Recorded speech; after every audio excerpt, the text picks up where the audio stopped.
Everyone in town knew Ezra Bloom as the man who couldn't stop stealing, though no one ever caught him doing anything dramatic. Ezra didn't rob banks or snatch purses. He took teaspoons, buttons, pens that barely worked. Once he stole a single sock from a laundromat dryer and left the matching one behind, as if to prove he wasn't a monster. The problem was he didn't want to steal. The first time it happened, he was 7. He slipped a red crayon into his pocket at school. He didn't even like red.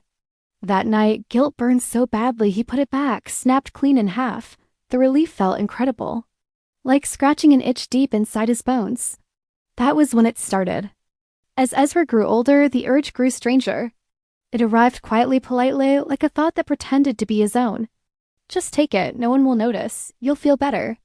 And he always did briefly. Then came the shame, the hiding. The careful returning of items to places where no one would connect them to him. Sometimes he mailed things back anonymously with apology notes he never signed. He tried everything, therapy gloves, counting to 10, avoiding stores altogether. But the urge wasn't about objects, it was about crossing a line.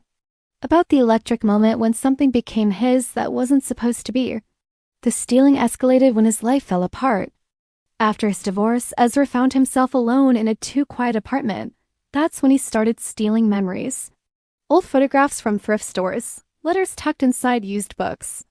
A wedding invitation dated 10 years ago. These things felt warm, lived in, like borrowing pieces of other people's lives to fill the hollow spaces in his own. One night, he stole something he couldn't return. It was a small wooden box from an antique shop hidden behind glass. Inside was a note written in careful handwriting. If you are reading this, you needed it more than I did. Ezra's hands shook. For the first time, the urge didn't fade after the theft. It settled, heavy, patient. That night, he dreamed of hands, hundreds of them passing objects forward, generation to generation. Every thief before him hadn't been greedy. They'd been empty. The next morning, Ezra went back to the shop. He confessed everything.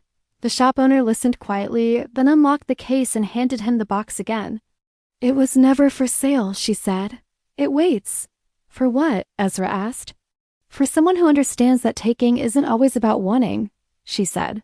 Sometimes it's about carrying. Ezra didn't steal after that.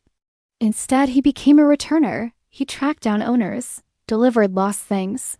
Left packages on doorsteps. He still felt the itch, but now he crossed the line in the other direction. Each return gave him the same electric release, the same relief, without the rot that followed. People never stopped whispering about the man who used to steal. But some mornings, strangers found missing things back where they